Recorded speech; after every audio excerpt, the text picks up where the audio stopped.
প্রথমে যে breaking news, এবার আরজি করে গণ ইস্তফার হুঙ্কার। আন্দোলনরত চিকিৎসকদের বিরুদ্ধে ব্যবস্থা নিলে গণ ইস্তফা দেওয়া হবে। আন্দোলনরত চিকিৎসকদের এফআইআর করলে গণ ইস্তফার কথা উঠে আসছে এই ভাইরাল ভিডিওতে। গণ ইস্তফা দেবেন চিকিৎসকরা এবং অধ্যাপকরা। কোনো আন্দোলনরত ছাত্রছাত্রীর উপরে যদি কোনো রকম লিগ্যাল স্টেপ নেওয়া হয়, মাস্কট স্পিন কন্ট্রোল ল্যাবের পরীক্ষায় এটি প্রমাণিত। কেয়াসেট আলোপেক্স পেন্টা অ্যাক্টিভ নতুন চুল গজাতে সাহায্য করে, চুল পড়া বন্ধ করে। কেয়াসেট আলোপেক্স পেন্টা অ্যাক্টিভ 10 হেয়ার ফল প্রবলেমের একমাত্র সলিউশন। আমরা মাস রেজিস্ট্রেশনে যাব।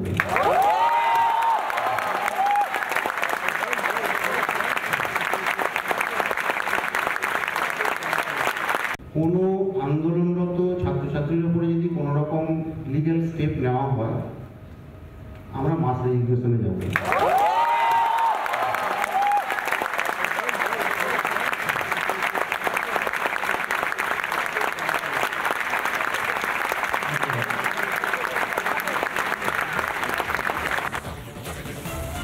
এবং এই মুহূর্তে যে ব্রেকিং নিউজ উঠে এলো, এবার গণ ইস্তফার হুঙ্কার দেওয়া হলো। অর্থাৎ পৌলমী, একদিক থেকে দেখতে গেলে চিকিৎসকরা আন্দোলন করছেন, তারপর মমতা বন্দ্যোপাধ্যায়ের বক্তব্য, এবং এবার কথা উঠে এলো যে যদি কোনো এফআইআর হয়, যদি কোনো ব্যবস্থা হয়, তাহলে গণ ইস্তফা হবে। একদমই কিশোরায় আরজি করের চিকিৎসকরা তারা স্পষ্ট জানিয়ে দিয়েছেন তাদের বিরুদ্ধে, তাদের কোনো একজনের বিরুদ্ধে যদি কোনো পদক্ষেপ নেওয়া হয় তাহলে তারা গণ ইস্তফা দেবেন। কিন্তু তারা কেন এই কড়া অবস্থান নিলেন, কি বলেছিলেন মমতা বন্দ্যোপাধ্যায়, স্বাস্থ্যমন্ত্রী মমতা বন্দ্যোপাধ্যায়, মুখ্যমন্ত্রী মমতা বন্দ্যোপাধ্যায় কি বলেছিলেন তিনি, শুনুন। আমি আপনাদের কথা দিচ্ছি, আমি আজকে মিটিং করছি, আজ পর্যন্ত বলছি আমরা কোনো ব্যবস্থা নিইনি। আপনারা আন্দোলন করেছেন, আমি কোনো ব্যবস্থা আপনাদের বিরুদ্ধে নেব না। কারণ আমি যেহেতু মনে করি আপনাদের দুঃখ থাকতে পারে, অভিমান থাকতে পারে, ক্ষোভ থাকতে পারে, আপনারা বিচার চাইছেন, কিন্তু এবার আস্তে আস্তে জয়েন করুন, এবার আস্তে আস্তে যোগদান করুন। তা নাহলে সুপ্রিম কোর্ট কিন্তু সেদিন বলেছিলেন, এরপর থেকে স্টেট গভর্নমেন্টকে পাওয়ার দেওয়া হলো টু টেক অ্যাকশান। আমি অ্যাকশান নিতে চাই না, তার কারণ আমি চাই ওরা ভালো করে পড়াশুনো করুক। আমি যদি কারোর বিরুদ্ধে এফআইআর করি, তার ভবিষ্যৎটা নষ্ট হয়ে যাবে, সে আর কোথাও চান্স পাবে না, পাসপোর্ট পাবে না, ভিসা পাবে না। আমি যদি কারোর বিরুদ্ধে লিগালি অ্যাকশান নিই, সে বিচার পাবে না, সে মনে রাখবেন তার জীবনটা পুরো নষ্ট হয়ে যাবে। আমরা সেটা চাই না। আমাদের সরকারের মানবিক মুখ আছে, মানবিক মুখ দিয়ে আমি আরও ডাক্তার তৈরি করতে চাই। অর্থাৎ পৌলমী, একদিকে তিনি বলছেন যে আমি কোনো ব্যবস্থা নিতে চাই না, কিন্তু অন্যদিকে গলার মধ্যে উঠে আসছে প্রচ্ছন্ন হুমকি। আমাদের সঙ্গে এই মুহূর্তে সরাসরি রয়েছে তুলিকা। তুলিকা, তুমি রয়েছে, চিকিৎসকরাও রয়েছে আরজি করে, এবং যারা এই আন্দোলন করছে, মুখ্যমন্ত্রী একদিকে বলেছিলেন যে আমি কোনো ব্যবস্থা নিচ্ছি না, আমি দেখুন কোনো কিছু করছি না, এফআইআর করছি না, কিন্তু প্রচ্ছন্ন হুমকিও ছিল যে যদি ব্যবস্থা নিই তাহলে আপনারা ভিসা পাবেন না, পাসপোর্ট পাবেন না। এবার গণ ইস্তফার হুঙ্কার উঠে আসছে।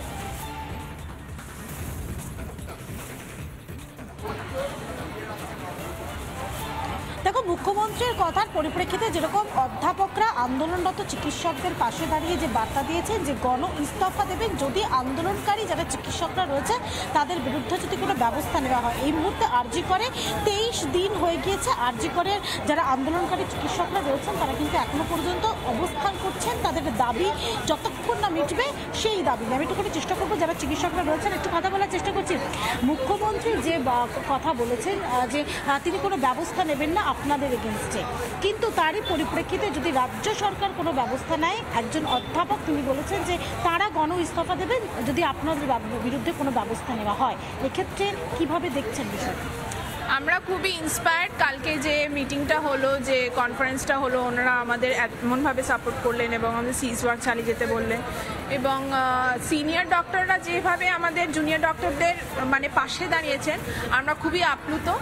আর ওনারা আরও অন্যান্য অনেকভাবে আমাদের হেল্প করবেন বলেছেন। আর দেখা যাক পরবর্তীকালে কোথায় এগোয় এবং এটা কতদিন কন্টিনিউ করতে হয়। মুখ্যমন্ত্রী যে কথা বলছেন যে তিনি কোনো রকমভাবেই কোনো ব্যবস্থা নিতে চাইছে না, এই বিষয়টাকে কীভাবে দিচ্ছেন? কোনোভাবে কি হুমকি দিচ্ছেন? কোনো ইনডিরেক্টলিভাবে কোনো হুমকি দিচ্ছেন? এটা তো উনি পরের দিন ক্ল্যারিফাই করেছেন যে উনি হুমকি দিতে চাইছেন না, মানে উনি ওনার বক্তব্যটা অন্যভাবে ইন্টারপ্রিট করা হচ্ছে। উনি আমাদের যদি পাশে থাকছেন আমরা সেটার জন্য খুবই থ্যাঙ্কফুল ওনার কাছে। আর দেখা যাক আন্দোলনটা কীরকম আমরা চালিয়ে নিয়ে যেতে পারি। আমি আরেকজনের সাথে কথা বলার চেষ্টা করবো। মুখ্যমন্ত্রী যে কথা বললেন সেই কথাটাকে কিভাবে দেখছেন? কোনটা একবার বলুন। দুদিন আগে মুখ্যমন্ত্রী যে কথা বললেন যে তিনি কোনো ব্যবস্থা নিতে চাইছেন না, আপনারা ধীরে ধীরে কর্মতে যোগ দিন, কাজে যোগ দিন, এই বিষয়টাকে কিভাবে দেখছেন? তিনি কোনো ব্যবস্থা নিতে চাইছেন না, তাহলে কি তিনি হুমকি দিচ্ছেন না? কিভাবে দেখছেন? প্রথম দিনের ওনার কথা শুনে তো আমাদের সবারই ওটাকে প্রচ্ছন্ন হুমকি বলেই মনে হয়েছিল। কালকে উনি আর একটা নতুন ধরনের ক্লারিফিকেশন দিয়েছেন। তবে এই মুহূর্তে উনি কি বলছেন কি বলছেন না সেগুলো আমাদের কাছে সত্যি ম্যাটার করছে না। আমরা চাই যে আমরা যে পয়েন্টগুলোতে স্টিক করে আছি সেগুলো যেন ফুলফিল হয়। আমাদের কারোর সাথে কোনো পার্সোনাল শত্রুতা নেই, কারোর সাথেই নেই, হেড অফ দ্য স্টেটের সাথেও নেই, হেড অফ দ্য কান্ট্রির সাথেও নেই। আমাদের শুধু নিজেদের দাবিগুলো ফুলফিল করা নিয়ে আন্দোলন চলছে। এবং যতদিন না আমাদের আমাদের প্রফেসররাও সেটাই বলেছেন যে আমরা যতদিন না জাস্টিসের একটু আলো দেখতে পাচ্ছি আমরা আন্দোলন চালিয়ে যাব। আন্দোলন চালানো ছাড়া আর কোনো উপায় নেই আমাদের। এরপরও যদি মুখ্যমন্ত্রী বা রাজ্য সরকার যদি আপনাদের বিরুদ্ধে কোনো পদক্ষেপ নেয়, তারপরেও কি এই আন্দোলন চলবে? আমাদের প্রফেসররা অ্যাসিওর করেছেন যে আমাদের এগেনস্টে কোনো পদক্ষেপ নিলে সঙ্গে সঙ্গে ওনারা সবাই মিলে মাস রেজিগনেশন করবেন। এর চেয়ে বড় আশ্বাস আমাদের কেউ দিতে পারে না। আমরা শুধু আমাদের প্রফেসরদের কথাই শুনি। মনের জোর কি আরও বাড়ছে? ভীষণ বেশি বেড়ে গেছে, কালকের পর থেকে তো আরও অনেক বেড়ে গেছে। আপনি কি সেই সময় ছিলেন, সেই কনফারেন্সে ছিলেন? হ্যাঁ, কালকে কনভেনশনে আমরা সবাই ছিলাম। আরও কি কথা বললেন অধ্যাপক, আর কি বললেন আপনাদের? অধ্যাপকেরা আমাদের এটাই বলেছেন যে জাস্টিসের একটা ফ্লেম না দেখা যাওয়া পর্যন্ত আমরা যেন আন্দোলন চালিয়ে যাই। তাদের মধ্যে একটা আত্মবিশ্বাস বাড়ছে, কেননা যদি কোনো পড়ুয়ার বিরুদ্ধে বা যদি কোনো চিকিৎসকের বিরুদ্ধে কোনো ব্যবস্থা নেওয়া হয় তাহলে গণ ইস্তফার তারা হুঁশিয়ারি দিচ্ছেন। তুলিকা, বর্তমানে তাদের এখন অবস্থান কি হবে? কেননা গতকাল মমতা বন্দ্যোপাধ্যায় তিনি স্পষ্ট করে দিয়েছিলেন যে তিনি কোনো হুঁশিয়ারি দেননি, তার কথাকে ভুলভাবে রিপ্রেজেন্ট করা হচ্ছে। এখন তাদের অবস্থান ঠিক কোন জায়গায়? তুলিকা,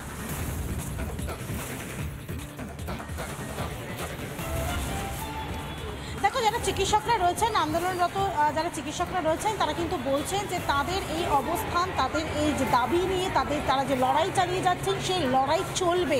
অর্থাৎ যেভাবেই হোক রাজ্য সরকারের পক্ষ থেকে যদি কোনো ব্যবস্থা নেওয়াও হয় তাদের বিরুদ্ধে, তারপরেও কিন্তু এই অবস্থান, এই বিক্ষোভ কিন্তু চলবে। এবং যেভাবে তাদের পাশে যেভাবে অধ্যাপকরা দাঁড়িয়েছেন সেই কথাও তারা বলছেন যে তারা আপ্লুত এবং তাদের যে দাবি সেই দাবি মেনেই কিন্তু তারা যে দাবি নিয়ে 23 দিন আগে যেভাবে এই আর.জি. কর হাসপাতালে যে এমার্জেন্সি বিভাগ তুমি দেখতে পাচ্ছ, এই এমার্জেন্সি বিভাগে যেভাবে এই আন্দোলন তারা শুরু করেছিলেন সেই আন্দোলন জারি থাকবে যতদিন একেবারে এই আন্দোলন জারি থাকবে। তুলিকা যেমনটা জানাচ্ছিলে এবং যেমনটা ডাক্তাররা জানাচ্ছে যে কোথাও প্রচ্ছন্ন হুমকি, এই আন্দোলন কিন্তু থামবে না। কি বলেছেন? আমাদের সঙ্গে কথা বলেছিলেন ডক্টর সুবর্ণ গোস্বামী, কি বলেছেন তিনি শুনবো। যে চিকিৎসকরা এতটাই ঐক্যবদ্ধ, অভূতপূর্বভাবে, অতীতে কখনো যেটা হয়নি, এই আন্দোলনে যেভাবে ঐক্যবদ্ধ আছে তাতে নিশ্চিত থাকুন যে কোনো একজন জুনিয়র ডাক্তার, সিনিয়র ডাক্তার, কোনো কারোর বিরুদ্ধে সরকার বা প্রশাসন, সে পুলিশি ব্যবস্থা হোক বা স্বাস্থ্য দপ্তর যদি মনে করে কোনো রকম কিছু কোনোভাবে হয়রান করার চেষ্টা করবে, তাহলে সমস্ত চিকিৎসক সমাজ ঐক্যবদ্ধভাবে তার সমুচিত জবাব দেবে। চিকিৎসকরা এই ব্যাপারে একদম যে ঐক্যবদ্ধ আছে, কোনো রকম হুমকির কাছে মাথা নত করা নয়। ব্যবস্থা নেওয়ার যদি হয় তাহলে অপরাধীদের বিরুদ্ধে নিয়ে চিকিৎসকদের বিরুদ্ধে ব্যবস্থা নেবার কথা ভুলেও যেন না ভাবে, এই কথাটা আমরা চিকিৎসক সংগঠনগুলোর পক্ষ থেকে একসাথে জানিয়ে দিতে চাই। আমরা শোনাচ্ছিলাম চিকিৎসক সুবর্ণ গোস্বামীর বক্তব্য। তিনি স্পষ্ট বললেন যে চিকিৎসকরা এক কাট্টা হয়েছেন। আমাদের সঙ্গে এই মুহূর্তে রয়েছেন চিকিৎসক ফুয়াদ হালিম। আপনাকে স্বাগত জানাবো রিপাবলিক বাংলাতে। আমরা যে ছবি দেখতে পাচ্ছি, মমতা বন্দ্যোপাধ্যায় তিনি তার বক্তব্য স্পষ্ট করেছেন। গতকালও তিনি সোশ্যাল মিডিয়াতে তিনি তার বক্তব্য স্পষ্ট করে দিয়েছেন। এবার চিকিৎসকরা বলছেন যে যদি কোনো চিকিৎসকের বিরুদ্ধে কোনো আইনানুগ ব্যবস্থা নেওয়া হয় তাহলে গণ ইস্তফা তারা দেবেন। তাহলে চিকিৎসকরা যখন এইভাবে এক কাট্টা হচ্ছে, তাহলে কি কোথাও সরকার ভয় পাচ্ছে? এটা তো স্পষ্ট যে এই পরিস্থিতির দায়বদ্ধতা কেউ নিচ্ছে না। বিশেষ করে আমাদের রাজ্যের মধ্যে যারা প্রশাসনিক প্রধান হিসেবে আছে, স্বাস্থ্যমন্ত্রী এবং গৃহমন্ত্রী, তিনিই তো মুখ্যমন্ত্রী। ওনাকে কোনো একটা স্তরে দায়িত্ব নেওয়া প্রয়োজন আছে। যে ঘটনাটা ঘটেছে, যে মর্মান্তিক মৃত্যু হয়েছে এবং তার পাশাপাশি সামগ্রিক স্বাস্থ্য ব্যবস্থার মধ্যে যার দুর্নীতির যে আভাস পাওয়া যাচ্ছে, সেই সম্পূর্ণ দায়বদ্ধতা না নিয়ে উনি যদি ভাবেন যে উনি এই কথাগুলোর মধ্যে ভয় পাইয়ে দিয়ে এবং হুমকি দিয়ে চিকিৎসক সমাজ এবং স্বাস্থ্যকর্মীর অন্যান্য স্তরের মানুষদেরকে তিনি কাজ করাতে পারবেন, তা আমার মনে হয় উনি একজন প্রশাসক হিসেবে পরিস্থিতি সামাল দিতে পারছেন না।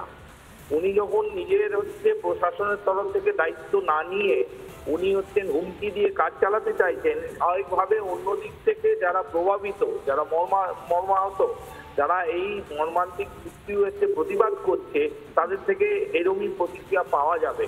ফলে এই কনফ্রন্টেশন অথবা দ্বন্দ্বকে বাড়ানোর ক্ষেত্রে মুখ্যমন্ত্রীকে অবিলম্বে ওনার কথাগুলো প্রত্যাহার করে ওনাকে সুরাহর জন্য কথাবার্তা বলে ব্যাপারটাকে মীমাংসা করতে হবে। পাশাপাশি মানুষ যারা পরিষেবা পাচ্ছেন না, এতদিন তারা নীরবতা পালন করছে, তার কারণ হয়েছে তারা হাসপাতালের উন্নতি চাইছে। যে দুর্নীতি একেবারে আউটডোর থেকে শুরু করে ভর্তি করার ক্ষেত্রে সাধারণ মানুষকে বিপর্যস্ত করে রেখেছে, তাদের নীরবতার ভাষা রয়েছে। তারা চাইছে যে হাসপাতাল থেকে দুর্নীতি চলে যাক, দুর্নীতি মুক্ত স্বাস্থ্য পরিষেবা পশ্চিমবাংলা ফিরে আসুক। মুখ্যমন্ত্রী এই কথাটা না বুঝলে শুধুমাত্র চিকিৎসক নয়, সাধারণ মানুষ কিন্তু ওনার বিরুদ্ধে সোচ্চার হবে। আচ্ছা হালিম সাহেব, যে বিষয়টা মমতা বন্দ্যোপাধ্যায় বলছেন যে যদি চাইতাম তাহলে ব্যবস্থা নিতে পারতাম, চিকিৎসকরা তো এখানেই বলছেন, তাহলে যদি মমতা বন্দ্যোপাধ্যায় চাইতেন তাহলে তো ধর্ষকদের বিরুদ্ধে ব্যবস্থা নিতে পারতেন। এটা তো স্বাভাবিক যে যাকে ধর্ষক এবং হত্যাকারী হিসেবে কলকাতা পুলিশ ঘোষণা করেছে, তিনি একজন পুলিশ কর্মী কর্মরত ছিলেন।